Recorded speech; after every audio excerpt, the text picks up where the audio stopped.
ఈరోజు మిగతా 2 లక్షల పైన ఉన్న వాళ్ళ గురించి కూడా మా మిత్రుడు శంకర్ అది కూడా చేస్తే బాగుంటుంది అని మేము ముందే చెప్పినాం అధ్యక్ష. అసలు మా ఎన్నికల మేనిఫెస్టోలో ఏముందో ఒకసారి చూడమని చెప్తున్నా. నేనేమన్నా 2 లక్షల వరకు ఎవరి రైతులకైతే అప్పు ఉందో అప్పు తీరుస్తామన్నాం. ఈరోజు ఇంకా ఏదైనా 2 లక్షల లోపల ఎవరిదైనా తప్పుబడ్డా ఇంకేదైనా సవరించేది ఉన్నా మీ లెక్కలు తీసుకొచ్చి ఇవ్వండి, మీ లెక్కలు ఇవ్వండి. నిజాలు వినడానికి ఓపిక ఉండాలి అధ్యక్ష. నిజం వినడానికి ఓపిక ఉండాలి అధ్యక్ష. నిజం అనేది కొంచెం చేదుగా ఉంటుంది అధ్యక్ష. ఈ చేదు గుళికలు కొంచెం మింగాల్చే, ఎందుకంటే 10 ఏళ్ళు చేసిన పాపాలకు ఇది తప్పదు అధ్యక్ష. ఇది చాలా చిన్న శిక్ష అధ్యక్ష. ప్రజలు విధించిన శిక్ష ముందు ఇది చాలా చిన్నది, వినాలి వాళ్ళు, ఎందుకంటే మంచి చెప్తున్నప్పుడు నేర్చుకోవాలి. అదేవిధంగా అధ్యక్ష, ఇక అప్పుల గురించి పదే అప్పులు ఇట్లా తెచ్చారు, అప్పులు అట్లా తెచ్చారు, మేము తెచ్చిన అప్పులు అదేదో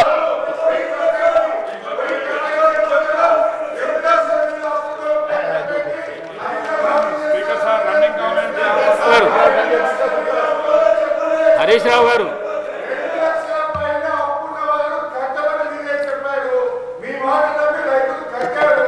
రావు గారు అధ్యక్ష, అవకాశం వచ్చినప్పుడు అధ్యక్ష నేను మళ్ళీ తమరి ద్వారా చెప్తున్నా,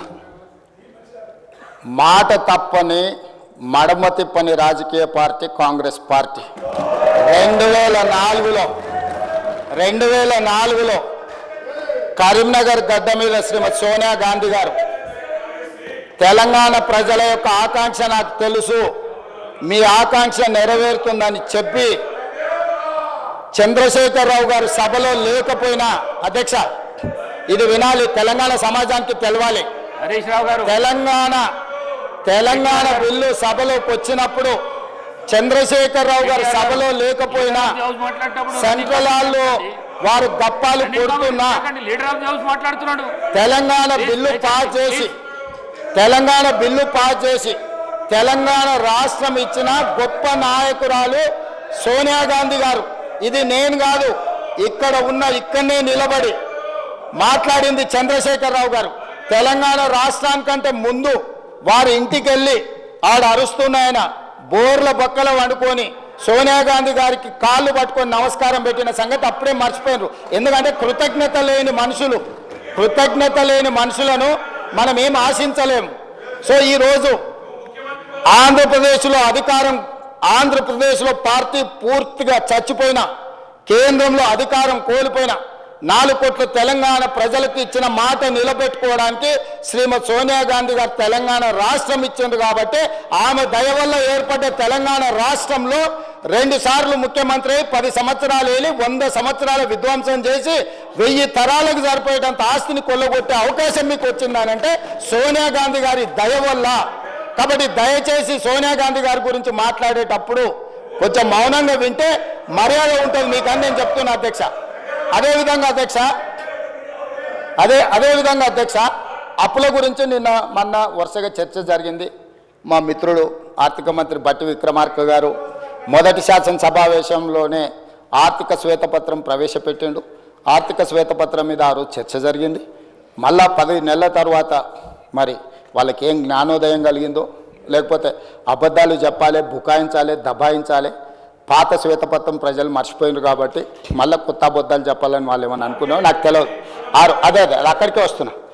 ఆ రోజు పెట్టిన శ్వేతపత్రంలో స్పష్టంగా రాష్ట్ర ప్రభుత్వం చేసిన మార్కెట్ రుణాలు 3,89,673 కోట్ల అధ్యక్ష. అదేవిధంగా స్పెషల్ పర్పస్ వెహికల్స్ కార్పొరేషన్స్ గ్యారంటీలు ఇచ్చి ప్రభుత్వమే చెల్లించే రుణాలు అధ్యక్ష 1,27,208 కోట్లు యాక్చువల్గా ఆ రోజు శ్వేతపత్రంలో పెట్టింది. కానీ వాస్తవానికి అవి 1,29,243 కోట్ల అధ్యక్ష. అంటే దాదాపుగా 2,000 కోట్లు ఇక్కడ లెక్కలోకి రాలేదు అధ్యక్ష. అదేవిధంగా ప్రభుత్వ గ్యారంటీతో కార్పొరేషన్లు తీసుకున్న రుణాలు కానీ కార్పొరేషన్లే చెల్లిస్తాయి అనేది ప్రభుత్వం చెప్పిన మాట అధ్యక్ష. అవి ఒక 95,462 కోట్ల అధ్యక్ష. అదేవిధంగా ఏ గ్యారంటీ లేకుండా వివిధ కార్పొరేషన్లు తీసుకున్న రుణాలు 59,414 కోట్ల రూపాయలను పెట్టారు అధ్యక్ష. టోటల్గా ఆ రోజు శ్వేతపత్రం పెట్టినప్పుడు 6,71,757 కోట్ల రూపాయలు అప్పులు అని చెప్పి బట్టి విక్రమార్క గారు ఆనాడు ఆర్థిక శ్వేతపత్రాన్ని ఈ సభలో ప్రవేశపెట్టి దాని మీద సుదీర్ఘమైన చర్చ జరిగింది. అందరు సభ్యులు చెప్పిండ్రు, బయట కూడా ప్రశంసలు అందుకున్నాం, సభను బాగా నడిపారు, అందరికీ అవకాశం ఇచ్చిండ్రు అని.